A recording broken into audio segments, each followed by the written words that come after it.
여러분, 안녕하세요. 혹시 여러분 중에 나는 설탕 거의 안 먹어 라고 자신있게 말할 수 있는 분 계신가요? 아마도 오늘 이 영상을 보고 나면 생각이 좀 달라지실 겁니다. 충격적인 사실을 알려드릴게요. 우리는 매일매일 상상 이상의 설탕을 먹고 있다는 것입니다. 심지어 설탕 안 먹는다고 생각하는 그 순간에도 말이죠. 바로 우리 생활 속에 숨어있는 설탕 이야기입니다. 오늘 이 영상을 통해 그 숨은 설탕들의 정체를 파헤치고 왜 우리가 이 설탕들을 경계해야 하는지, 그리고 어떻게 하면 이 달콤한 함정에서 벗어날 수 있는지 명확하게 알려드리겠습니다. 지금부터 귀 쫑긋, 눈 번쩍 뜨고 집중해주세요. 이건 정말 놓치면 후회할 정보니까요. 자, 먼저 왜 우리가 이 숨은 설탕에 대해 알아야 하는지부터 말씀드릴게요. 아니, 설탕 좀 먹으면 어때서? 라고 생각하실 수도 있지만 문제는 과도한 설탕 섭취입니다. 설탕 과다 섭취는 단순히 살이 찌는 것을 넘어 우리 몸 전체를 망가뜨릴 수 있는 심각한 위험을 초래합니다. 먼저 가장 잘 알려진 당뇨병의 주요 원인이 되며 혈압을 높여 고혈압과 같은 심혈관 질환의 위험을 증가시킵니다. 여기에 뼈에서 칼슘을 빼앗아가는 골다공증까지 유발할 수 있다고 하니 뼈 건강까지 위협하는 셈이죠. 여기서 끝이 아닙니다. 최근 연구 결과들에 따르면 과도한 설탕 섭취는 우리의 뇌 건강에도 치명적인 영향을 미칠 수 있습니다. 기억력 감퇴는 물론 치매의 발병 위험을 높이고 심지어는 우울증과 같은 정신건강 문제에도 영향을 미칠 수 있다고 하니 정말 무서운 일입니다. 우리 기분까지 좌지우지할 수 있다니 설탕이 단순한 조미료가 아니라는 것을 명심해야 합니다. 게다가 더 심각한 건 이 달콤함에 한번 빠지면 헤어나오기가 정말 어렵다는 거예요. 설탕 중독이라는 말이 괜히 있는 게 아닙니다. 단맛에 점점 둔감해지고 더 강하고 자극적인 단맛을 끊임없이 찾게 되는 악순환에 빠지게 되는 거죠. 이런 달콤한 유혹은 우리의 의지를 시험하고 결국에는 건강을 해치는 지름길이 될 수 있습니다. 여기서 더 놀라운 사실은 이 설탕들이 우리가 흔히 생각하는 사탕, 초콜릿, 케이크 같은 달콤한 간식에만 있는 게 아니라는 겁니다. 저는 간식 잘 안 먹는데요? 라고 하시는 분들도 계실 텐데 정말 큰 착각입니다. 설탕은 간식뿐만 아니라 우리가 매일 먹는 일반 식사에도 너무나 많이 쓰인다는 거죠. 모르는 사이에 섭취량이 쭉쭉 늘어날 수밖에 없는 구조라는 겁니다.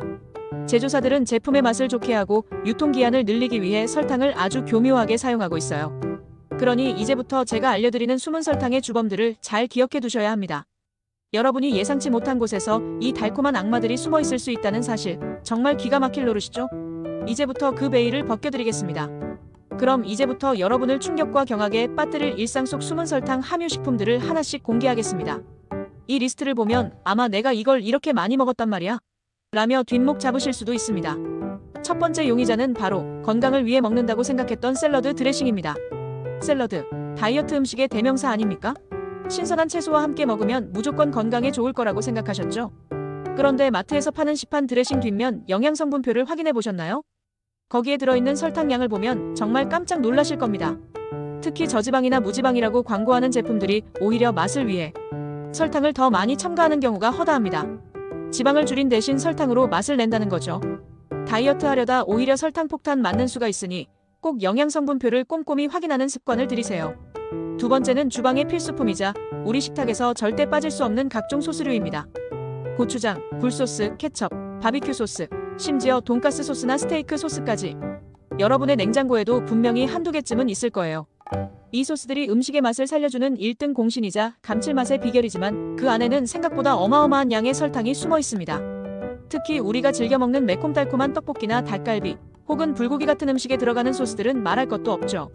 매운맛 뒤에 숨은 단맛이라는 말이 괜히 있는 게 아닙니다.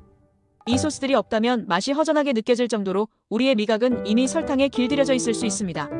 감칠맛의 비결이 설탕인 경우가 허다하다는 사실, 이제 아셨죠? 국물 요리에 넣는 조미료에도 설탕이 들어가는 경우가 많으니 정말 주의가 필요합니다. 세 번째는 탄산음료 및 커피입니다. 특히 우리 청소년들과 젊은 성인층이 가장 많은 당을 섭취하는 경로라고 할 수 있죠. 시원하게 들이켜는 달콤한 탄산음료 한 캔에 설탕이 얼마나 들어있는지 아시면 매우 놀라실 거예요. 예를 들어 콜라 한 캔에는 각설탕 7개에 해당하는 약 27g의 설탕이 들어있다고 합니다. 한 캔만 마셔도 하루 권장 섭취량의 절반 이상을 채우는 셈이죠. 그리고 커피? 저는 아메리카노만 마셔요. 라고 하시는 분들은 괜찮겠지만 시럽 듬뿍 넣은 달달한 라떼나 프라푸치노를 매일 마시는 습관은 단맛에 대한 내성을 엄청나게 키우는 지름길입니다. 식후땡으로 달콤한 커피를 마시거나 점심시간에 무심코 마시는 에너지 음료에도 상상을 초월하는 양의 설탕이 들어있습니다. 한두 번이야 괜찮지만 매일 마시면 정말 위험합니다. 몸에 쌓이는 설탕은 결국 독이 된다는 것을 잊지 마세요. 네 번째 의외의 복병. 바로 발효액입니다. 매실액, 오미자액, 각종 과일청 같은 것들 있죠. 건강에 좋다고 소문이 나면서 집에서 직접 담그거나 선물용으로 주고받기도 합니다. 김치찌개에 새콤달콤한 맛을 내거나 각종 요리에 단맛을 추가할 때 혹은 물에 희석해서 음료처럼 마실 때도 많이들 사용하시는데요. 이 발효액들의 제조 과정을 아시면 정말 놀라실 거예요. 설탕이 어마어마하게 들어간다는 사실.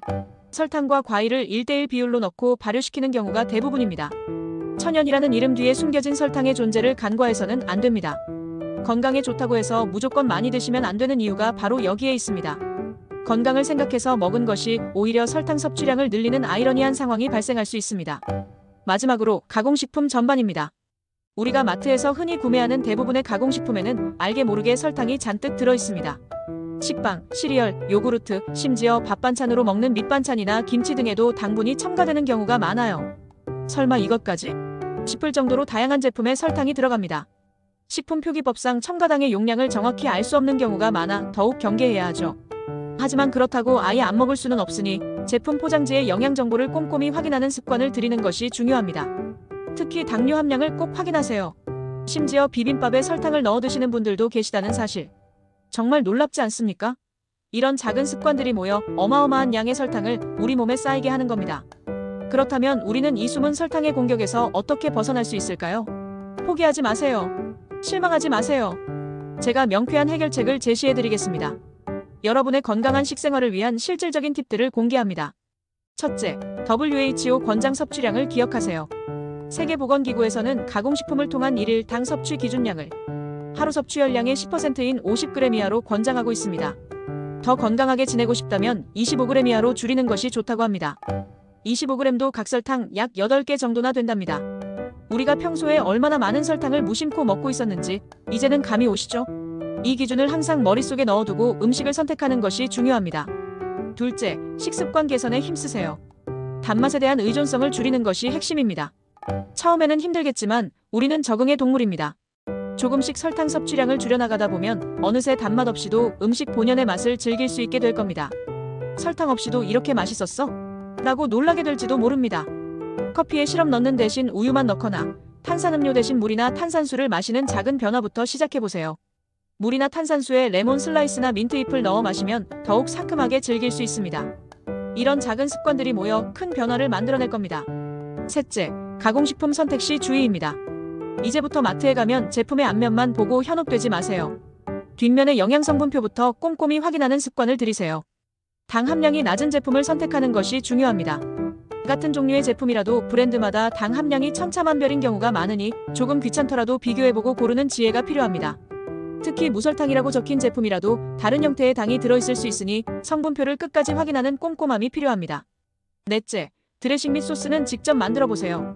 시판 제품 대신 직접 드레싱이나 소스를 만들면 설탕 함량을 완벽하게 조절할 수 있습니다. 예를 들어 샐러드 드레싱은 올리브유, 식초, 소금, 후추, 약간의 허브만으로도 충분히 맛있게 만들 수 있습니다. 건강을 위한 투자라고 생각하면 결코 귀찮지 않을 겁니다. 요리할 때도 단맛을 내고 싶다면 설탕 대신 양파나 과일 같은 천연 재료의 단맛을 활용하는 방법을 익혀보세요.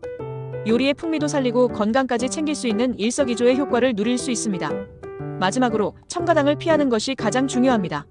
탄수화물 자체를 줄이는 것보다 설탕, 과당과 같은 인위적으로 첨가된 당을 줄이는 것이 훨씬 중요합니다.